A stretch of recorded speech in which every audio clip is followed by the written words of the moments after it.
Well, here we are back again.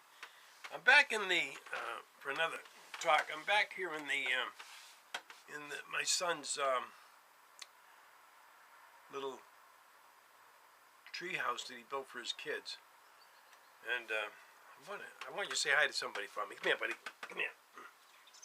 You want to say hi to folks out there? Come on. Say hi to folks out there. You've been traveling. This little guy's been traveling with me all over the country. Hey, buddy, look at the camera. Look over here. Look over there. Can you say hi to the folk? Can you say hi to the folk out there? Tell them what a good little guy you are, huh? He's been traveling with me, and he needs a little bath. We thought he was going to get a bath today, and a bath and a haircut, another haircut. But the girl's on here, so that's not going to happen today. But anyways, say hi, buddy. Say hello to the folks out there. Hey, folks, how you doing out there? Well, anyways, he's a great little dog, and I can't imagine how much he's a hunter. He loves to hunt. And anyways, this is my another campaign speech I'm going to try to make here. I want to keep them coming more frequently now that we're into the 4th of July, and each week I like to have one. You may not get this. I don't know when I can get this up and out, because my man that does all this stuff, he's in New York, and I'm having a hard time finding anybody that can get me up and get me back out there. But nevertheless, I want to talk today about, and I'll be leaving here, by the way. I'm about ready to leave out of here, and I've really enjoyed my stay. But I want to talk about the campaign, and I've petitioned folk to help me to get out there, and I don't want any money to go through my hands. They can, if they have the influence or they have the means, they can set me up with some media somewhere so we can get out there more than I have been. Depending on the, I've been depending on the YouTube, but I was up in New Hampshire a couple weeks ago, I think. And I got talking to one of Donald Trump's handlers. And as we talked a while, and I was talking in the third person about Paul Debo, because that's the best way I found to do it. And then at the end I can introduce myself. That way I think I can get more attention from them when I'm talking about the different issues and everything. But I'm talking about in the third person what Debo wants to do and what he's going to do and what he'd like to do. And by the time I got through speaking with him, and then I introduced myself to him, he says, if Donald Trump takes a bullet, he says, I'd like to get on your parade. And I stopped him right there. I said, just a minute. I said, I'm also an evangelist, And I said, I want to pray for Donald right now. We said a prayer, and I asked God to give Donald protection through this whole campaign in the rest of his life. May never be in danger of being assassinated. And then I prayed for the man that was speaking for him. And a week later, somebody tried to shoot him. It failed. I mean, all efforts failed. But you see how important prayer is? God cares if we take enough time to know him, if we take enough time to draw on the resources of God. I told a story a little while back, and some of you probably didn't hear it, but a friend of mine and I were cutting down a 90-foot pine tree. It was about 4 feet at the base, and I say 90. I don't like to exaggerate or prevaricate, but I'll say 80 feet. And those dead pines, they have holes in them, and squirrel holes, and birds, like woodpeckers and things like that. So when the tree fell, I started out at the far end of the tree and working backwards, picking up the debris. And I heard a mother squirrel crying, really crying like I've never heard a mother. I've heard them carry on, like if they're in a tree and there's a cat. I had a cat, and anytime she was around the base, they'd carry on. But nothing like this I ever heard her crying. I kept thinking, I couldn't see her for the trees, but I could hear her voice. And I said, what is her problem? And suddenly I looked down in my rake, there was a dead baby squirrel. And I looked down at that, and I said, Lord, would you please tell that mother I'm sorry? And immediately that mother squirrel stopped crying. Now, some of you may think that that's a joke or not possible or what have you. But the Bible tells us, in my computer, I like to refer to the Bible as my computer. Won't break down, shut down, get a virus, or let you down. And it says there that he knows even when the sparrow falls from the air. He knows each hair of our head. My hairs have all gone south on me, most of them, but and I was thinking about that. You get these age spots on your head, and my scalp is always itching. And one day recently I looked in the mirror, and there seems to be a lot of those red age spots showing up on my scalp. You know, it's one thing to be bald, but it's another thing to start getting covered with those things. Probably why a lot of men go to wearing a rug, which I'm not going to do that, but at my age, who am I to complain, you know? I thought, well, you got to expect those things. They go with the territory. So anyways, to get back on the subject, the issue about trying to get my message out, I've been 4 years on the road, beating the ground and traveling around the country and different places and speaking whenever I can, however I can on the YouTube. But I haven't wearied. As a matter of fact, I'd rather enjoy it. I've been places in the country where it's been. Well, when I went through Washington, man, that was I thought to myself, boy, the traffic there was unbelievable, and a lot heavier than some places I've been. And so we got busy places and we got quiet places in our country.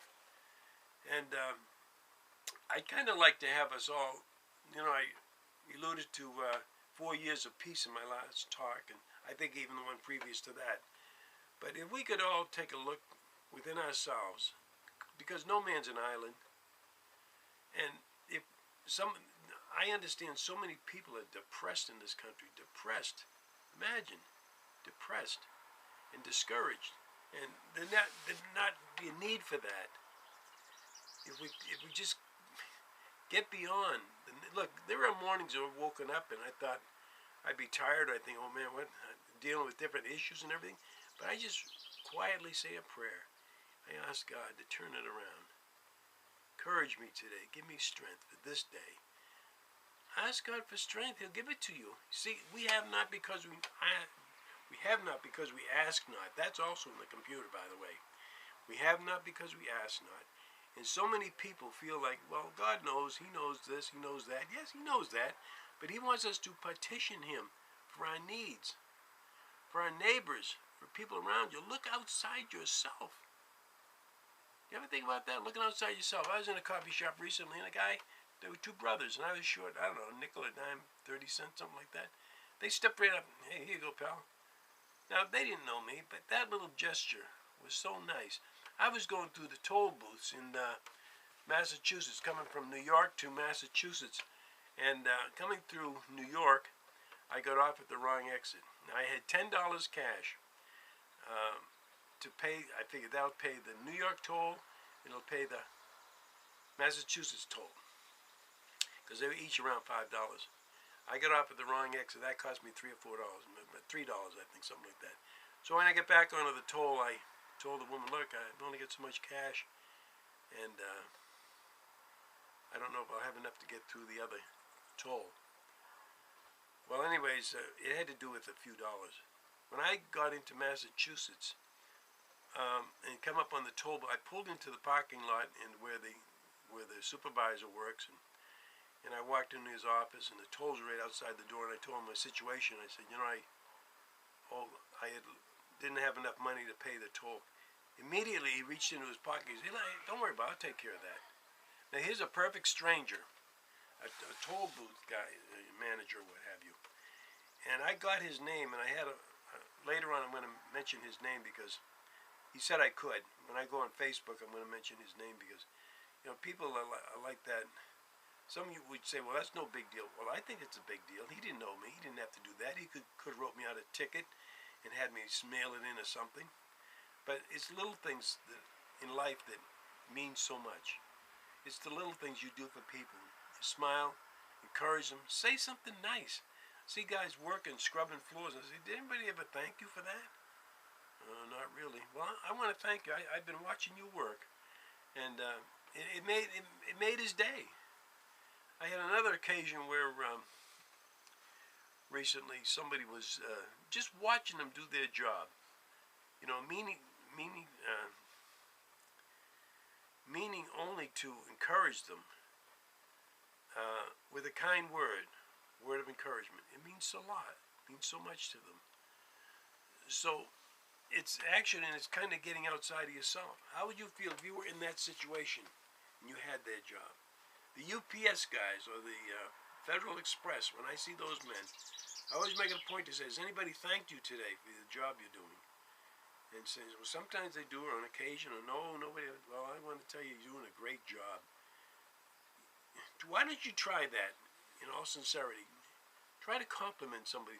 And now you're exercising yourself in doing good things and helping the country to get back up on our feet.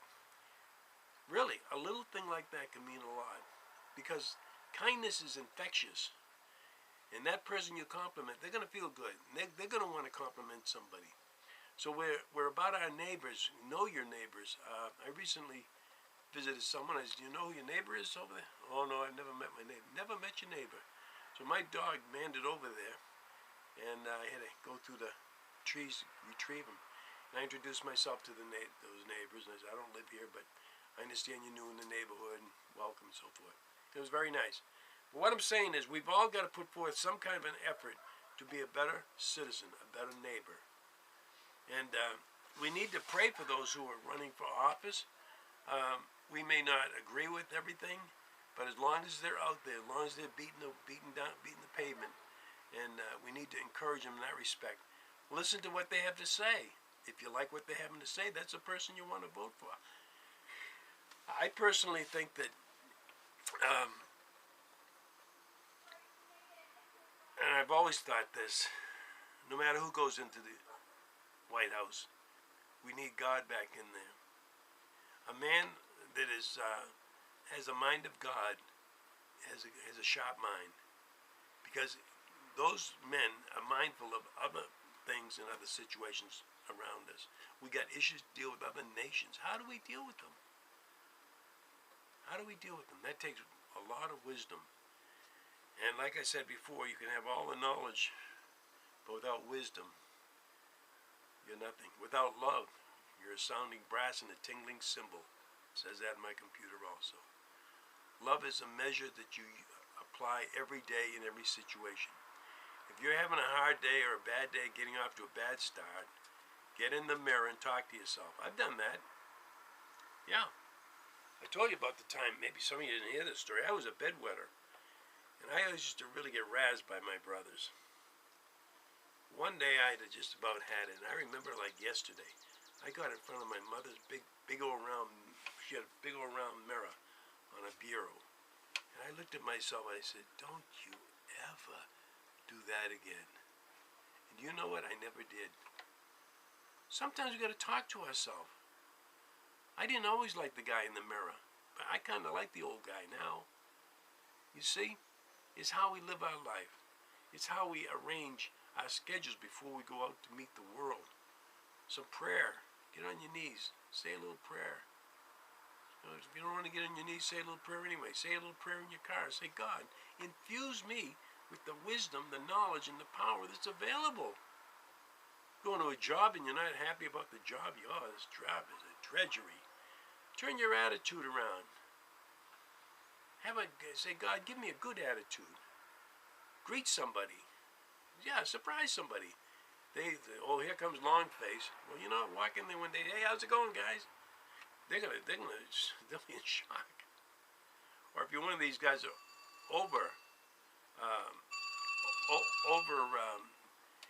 anxious to tell people, what a great day you have. Don't rub that in either. You know, if somebody hasn't had a good day and all your days are great, go lightly, be kind, talk softly, present your case. But anyways, this is just a little tidbit. I'm getting out of here, and I'm going to be going back on the road, so I'm asking you to help me out. Some of you folk out there, have connections with media, and you could probably hook me up. Little radio station, television station, anything. It's critical. Now is the time. Now is the time has come when I've really got to get on my pony and get my message out there. I'm still traveling around the country with my motorhome, but I'm just hoping that I'm trusting God. He told me, he said, now speak to the people. Speak to the people about a couple of different things. He told me to ask for every party to vote for me, because from conception I've been saying we need to work together, and I don't care what party you are. I don't change a party. Morally and spiritually, let's clean up our act together. Let's work together. I've crossed over the line and voted. I'm a Republican. I voted Democrat before because I believed in the person. We get all this nitpicking and this nonsense about. It's a mess. We're like aliens. Some of us are aliens to other people because why? Because we're not in the same party. We're Americans, and America is in the trenches right now. There's a lot of things coming down. There's a lot more coming down. Mark my words. So I'm just asking you to give me some support and find out who I am if you don't know who I am, and I'll come out of the woods or wherever I might be, and I'll make my way and find a way where I can do some debating and discussions for groups and people, whoever you are. And even if it's a setup, I'll still walk in and out because of my confidence, my trust in God. I'll give you the right answers. Thank you for this time. But now I'm gone. Did you hear my phone ring? Oh, by the way, take a look at my dog. He's right here. Hey, buddy. Look at this little guy. Hey, look at that little puppy. Isn't he beautiful? Right at my feet. It's a wonderful dog. Okay, well, listen, right now, I'm gone. Thank you very much. Have a great day.